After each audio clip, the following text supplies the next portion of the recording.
I thought I had already lost him forever, until the day my best friend's older brother walked back into town and looked at me like he had been searching for me all along. 10 years ago, Nathan Carter was the person who made a quiet summer feel unforgettable. Back then, I was 17 years old, a shy kid who spent most of his time drawing in the corner of the Carter family's backyard while my best friend Lucas played basketball with his friends. Nathan was older, confident, and always seemed like someone from a different world. He was 25, already planning his future, already carrying the weight of responsibilities I barely understood. But whenever he stopped to ask about my drawings or listen to my dreams, I felt like I mattered. I never told him how much those small moments meant to me. I never told him that when he left town after that summer, a part of me felt like it left with him.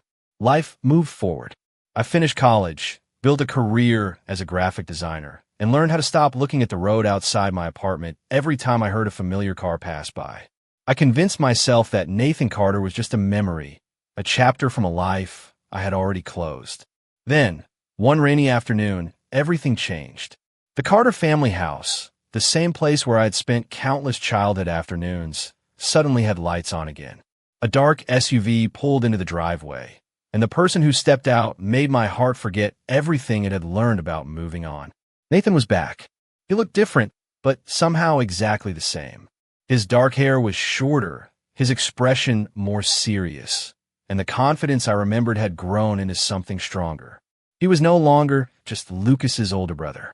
He was a man who had built a life far away and returned with stories I knew nothing about. I stood frozen across the street, wondering if he would even recognize me. Then his eyes found mine. For a moment, the years between us disappeared.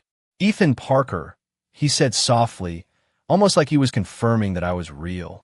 Hearing my name from him felt strange. Familiar, but impossible. "You got taller," he added with a small smile. I laughed nervously. "It's been 10 years, Nathan." I would hope so. But behind that simple conversation was something neither of us said.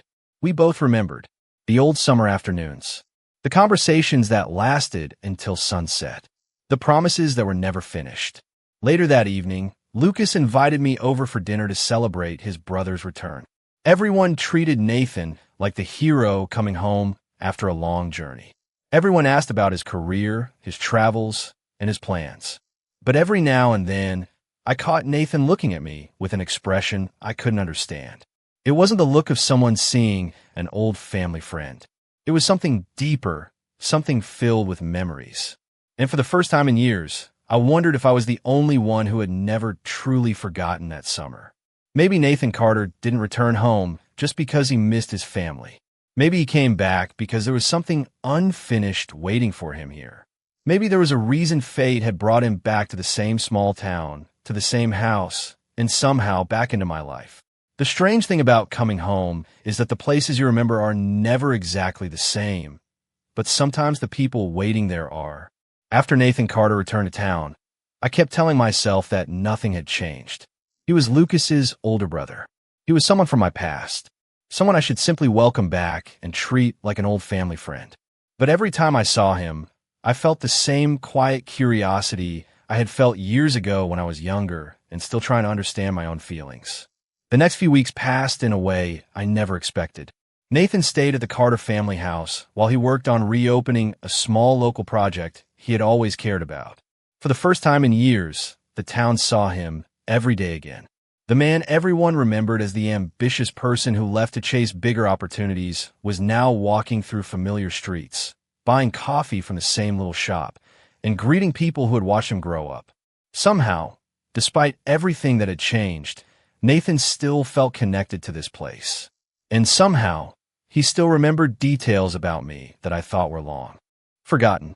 One afternoon, I was helping Lucas organize old boxes in the Carter family garage when Nathan walked in. He picked up one of my old sketchbooks from a shelf and smiled. "You still draw the same way," he said. I looked at him in surprise. "You remember that?" Nathan looked down at the pages filled with old drawings of places around town. "I remember a lot more than you think." Those words stayed with me long after he left. Because I remember too. I remember the summer when Nathan encouraged me to apply for an art program. I remembered how he told me that being quiet did not mean being invisible. At the time, I thought he was just being kind. But now, hearing him say he remembered those moments, I wondered if they had meant something to him too. That evening, Nathan invited me to take a walk around town. It was the same path we used to take years ago, passing the small park where Lucas and I spent our childhood summers. The sunset painted the sky with warm shades of orange and gold, and for a moment it felt like time had folded back on itself. "You changed," Nathan said. I smiled slightly. "That is what happens after 10 years. He shook his head. "That is not what I mean. You became someone who knows what he wants." I did not know how to answer. Nathan had always been someone I admired, but now I was seeing him differently. Not as the older brother who seemed impossible to reach, but as a person with his own regrets, dreams, and memories. Before we returned home, Nathan stopped near the old wooden bridge at the edge of town. He looked at the water below and spoke quietly. "There was something I always wanted to tell you before I left." My heart started beating faster. But before he could continue, we heard Lucas calling from a distance, reminding us that dinner was ready. Nathan smiled and stepped back. "Another time," he said. I nodded, but inside I knew one thing. Whatever Nathan had wanted to say 10 years ago, it was something that had been waiting all this time. And now that he was finally back, I was not sure if I was ready to hear it. Sometimes the hardest thing to understand is not why someone leaves, but why they come back when you have finally learned how to live without them. After Nathan returned to town, I started noticing the small things I had ignored before. The way he remembered my favorite coffee order, even though 10 years had passed. The way he asked about my artwork and actually listened to every detail. The way he looked at this town like he was not just visiting, but trying to find a piece of himself that he had left behind. I tried to convince myself that I was imagining the connection between us. Nathan was kind to everyone. He had always been that person. The difference was that now I was old enough to understand the feelings I had buried for years. I was no longer the teenager who watched him leave from the driveway, wondering if he would ever remember my name.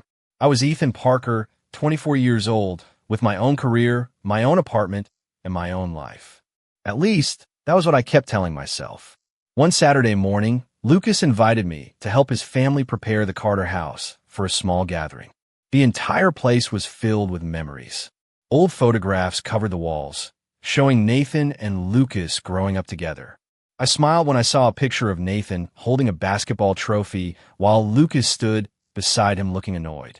"He was always too serious," Lucas joked. I laughed, but my attention moved to another photo. It was from years ago. Nathan was standing in the background while I was sitting on the grass with my sketchbook. I had never even known that picture existed. "You were always around," Lucas said with a smile.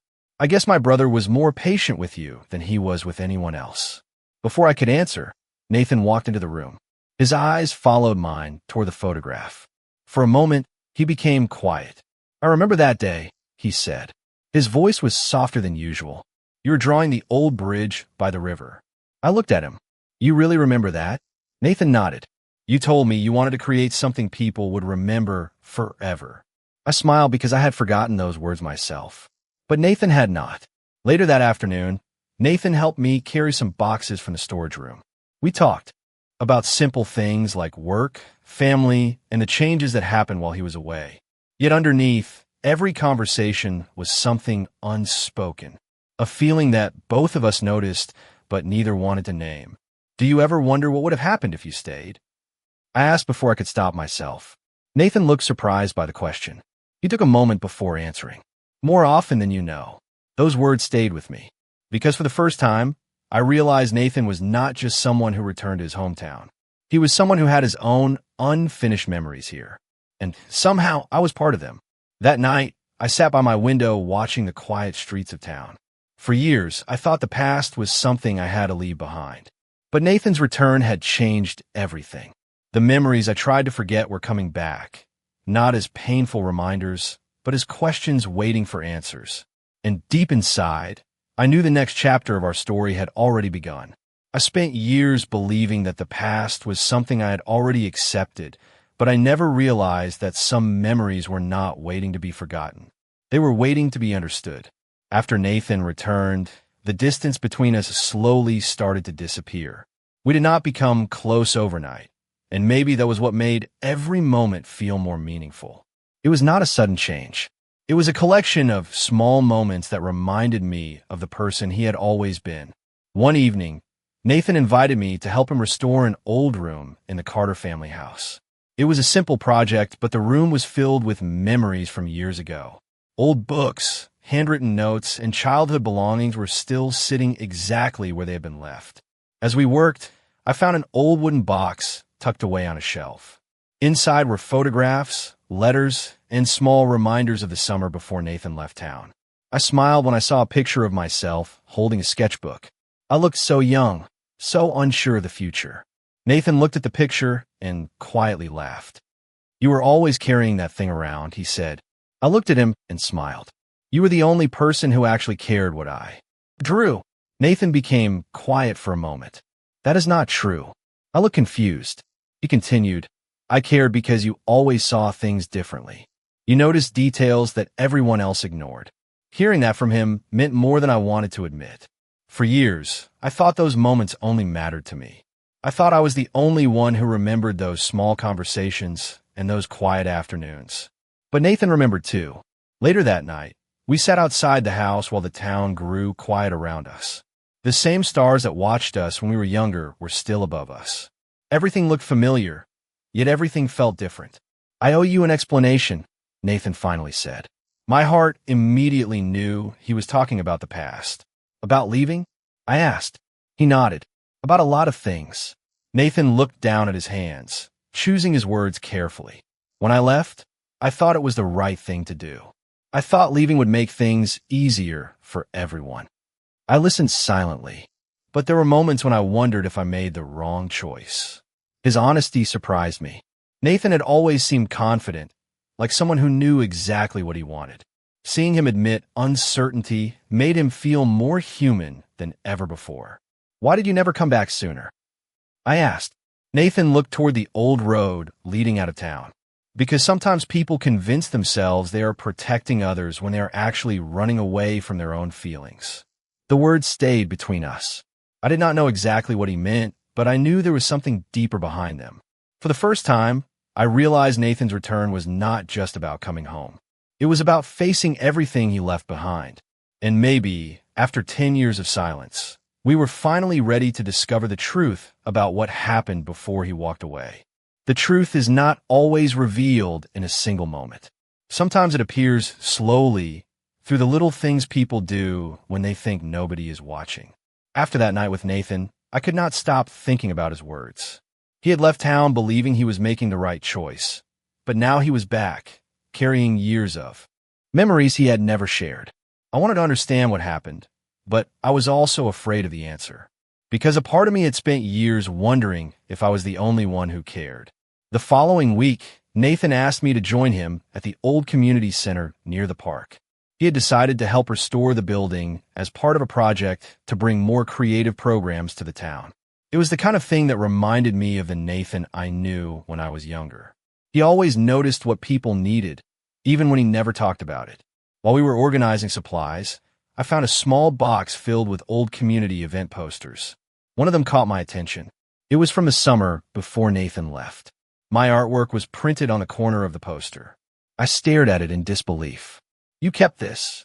I asked. Nathan looked at the poster and smiled. "Of course I did." I looked at him surprised. "Why?" He paused for a moment before answering. "Because it reminded me of someone who believed he could create something meaningful, even before he believed in himself." I did not know what to say. For years, I had thought Nathan saw me as Lucas's younger friend, someone he was kind to because that was who he was. But moments like this made me question everything. Later that afternoon, we walked through the park where we used to spend time during summer evenings. The same trees stood along the path, but we were different people now. "I should have told you the truth before I left," Nathan said quietly. I looked at him. "What truth?" He took a deep breath. "That leaving was not easy for me either." I waited, but he continued carefully. "I knew you looked up to me. I knew you trusted me. And I thought the best thing I could do was give you space to grow without feeling tied to someone who was older and already had a different life." His honesty touched something inside me. "You thought leaving would help me?" I asked. Nathan nodded. I thought I was doing the right thing. I looked away, trying to understand. But you never asked me what I wanted. The silence between us was heavy, but not uncomfortable. It was the kind of silence that came when two people finally stopped pretending everything was simple. Nathan looked at me with a quiet sadness. You were right. I should have trusted you enough to let you decide. That was the first time I saw Nathan not as the person who had all the answers, but as someone who had made mistakes and carried them for years. And somehow, that made him feel closer than ever before. When I returned home that evening, I realized something had changed. I was no longer chasing memories of the past. I was standing in the present, facing the person who had been part of those memories all along. And for the first time, I wondered if Nathan's return was not the end of an old story, but the beginning of something neither of us expected. I thought understanding the past would bring me peace, but I never expected it to change the way I saw the present. After everything Nathan had told me, I started seeing the years between us differently. The silence was no longer just a distance between two people. It was a collection of choices, misunderstandings, and feelings that neither of us had known how to express. For the first time, I realized Nathan was not the only person who had been carrying unanswered questions. I was too. A few days later, Lucas noticed that something between Nathan and me had changed. We were not acting like strangers anymore. We talked more, laughed more, and shared memories that only the two of us understood. At first, Lucas seemed happy that his brother was reconnecting with old friends.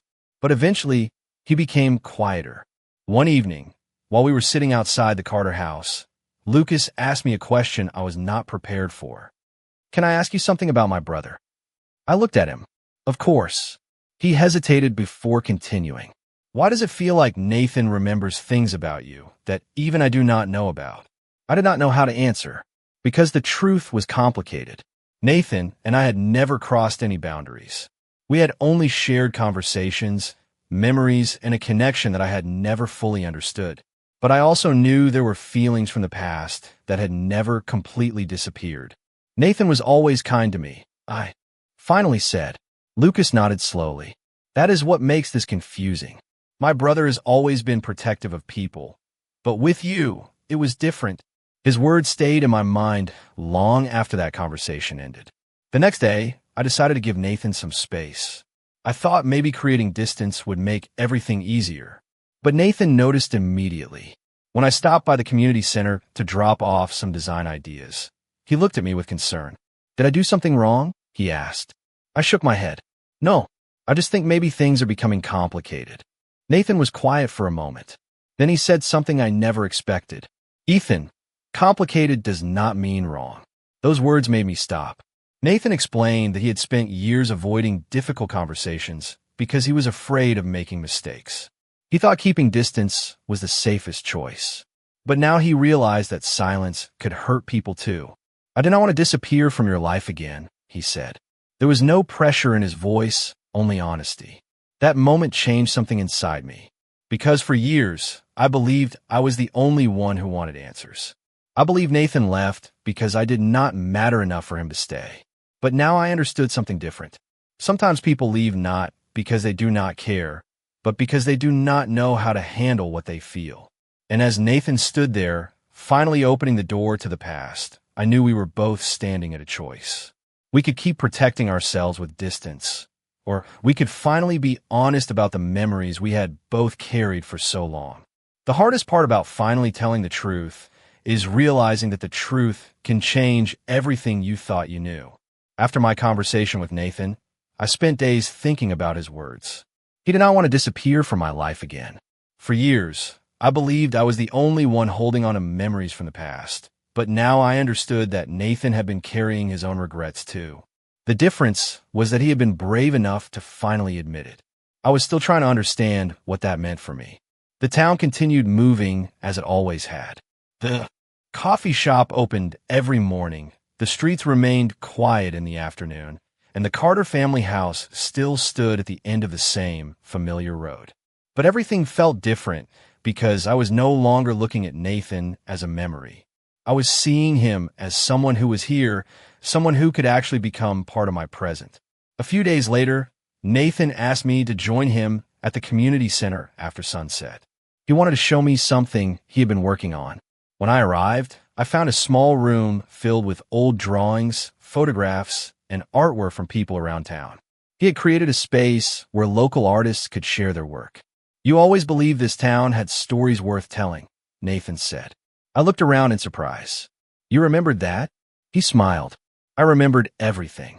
Those 3 words felt heavier than they should have. Not because they were complicated, but because they were honest. Nathan showed me a small corner of the room where he had placed some of my early designs. I laughed when I saw them. "You kept these old sketches?" He nodded. "Because they reminded me of the person you were becoming." I looked at him quietly. "Why did you care so much?" Nathan took a moment before answering. "Because even when you were younger, you had a way of seeing the world differently. You made ordinary things feel important." I had spent years wondering if I was just someone from his past, someone he was kind to because he was a good person. But standing there, I realized I had never truly asked what I meant to him. That night, Nathan and I walked through town together. The streets were almost empty, and the lights from the small stores reflected on the sidewalk. For once, there was no pressure to explain everything. We simply talked. We talked about the years apart, the choices we made, and the moments we wish we could have handled differently. Before we reached my apartment, Nathan stopped and looked at me. "I know I cannot change what happened 10 years ago," he said, "but I hope I can show you that I am not the same person who walked away." I looked at him and realized something important. The person standing in front of me was not asking me to forget the past. He was asking for a chance to create something new. And maybe that was the answer I had been searching for all along. Sometimes people return not to repeat old memories, but to finally finish the conversations they were never brave enough to have. I used to believe that the hardest part of a story was finding the truth. But I learned that the hardest part was deciding what to do after the truth finally arrived. After everything Nathan and I shared, things between us felt different. Not because the world around us changed, but because we stopped pretending that the past did not matter. For the first time in years, I allowed myself to believe that maybe some memories were not meant to stay behind us. Maybe they were meant to guide us towards something new. Still, there was one person we had not truly talked to about everything. Lucas. My best friend had always been part of my life, and Nathan was his older brother. No matter how much I wanted to understand my feelings, I knew Lucas deserved honesty. I did not want him to feel like something important had been hidden from him. A few days later, Nathan and I met Lucas at a small cafe near the park. The 3 of us sat together like we had many times before, but this time there was something different in the air. Nathan was quiet, and I knew he was trying to find the right words. Finally, he looked at Lucas. "There is something I should have told you a long time ago." Lucas looked between us, confused but calm. Nathan explained that when he left town, it was not because he wanted to forget everyone here. He left because he thought creating distance was the responsible choice. He believed he was protecting Ethan from complicated emotions and protecting their family from unexpected changes. Lucas listened carefully. When Nathan finished speaking, there was a long silence. I prepared myself for disappointment. I worried that maybe I had misunderstood everything. But then Lucas sighed and smiled slightly. "You know what is funny?" he said. "I always wondered why you kept that old sketchbook from Ethan." I looked at him in surprise. Lucas continued, "You acted like it was nothing, but I knew it meant something. My brother never kept things that were not important to him." Nathan looked away, almost embarrassed. It was strange seeing someone who seemed so confident finally admit that he had been uncertain too. Lucas looked at me and smiled. "Ethan, you're my best friend. Nathan is my brother. I just want both of you to be honest with yourselves." His words lifted a weight I did not realize I was carrying. That evening, Nathan and I walked home through the quiet streets of town. The air was cool, and the lights from nearby houses made everything feel peaceful. "I was afraid of losing my family," Nathan admitted, "and I was afraid of hurting you." I looked at him. "But you were also afraid of letting yourself be happy." Nathan smiled softly because he knew I was right. For so long, we had both been protecting ourselves from something that was never meant to hurt us. The past had created fear, but it had also created a connection that survived time and distance. And now, with nothing left hidden between us, We finally had the chance to choose what came next. I used to think home was a place you return to after being away. But now I understand that sometimes home is not a place at all. Sometimes it is a person who makes you feel like you finally belong. Months passed after Nathan came back to town, and life slowly found a new rhythm. The things that once felt impossible became ordinary. Morning coffee together, long conversations after work, walking through the same streets that had witnessed our childhood memories. It was not a perfect story, and maybe that was what made it real. We were two people learning how to build something new while respecting everything that came before. Nathan continued working on the community center project, and I helped create designs for local events. Seeing people enjoy the space we built together reminded me of why I loved creating art in the first place. Nathan always told me that my work had a way of making people feel something. I used to think he was simply encouraging me. Now I understood that he had always believed in me, even during the years when I did not believe in myself. One evening, Nathan asked me to visit the old bridge where we had talked many years ago. The same place where he once almost told me something important before life interrupted us. The sunset reflected across the water, and for a moment, everything felt exactly like it was supposed to be. I have thought about this moment for a long time, Nathan said. I smiled softly. The bridge conversation? He nodded. The one I never finished. I looked at him, waiting. Nathan took a deep breath. When I left, I thought time would make things clearer. I thought distance would give me the answers I needed. But the truth is, I never stopped caring about the people I left behind. Especially you. His words were simple, but they carried years of silence behind them. I looked at the person standing in front of me and realized something important. Nathan was not the same man who left town 10 years ago. He had changed. I had changed. We were no longer two people trapped by memories of the past. We were two people choosing what we wanted for the future. I spent so much time wondering if I was the only one who remembered. I admitted. Nathan smiled. You were never the only one. For years, I believed that some stories ended when people walked away. But Nathan's return taught me something different. Some stories simply wait for the right moment to continue. The little town that once felt like a place full of unfinished memories became the place where we finally created new ones. The old house, the familiar streets, and the quiet evenings were no longer reminders of what we lost. They became symbols of what we found. Looking back, I realized that the most unexpected moments in life are often the ones that change everything. A person can leave for years and still find their way back.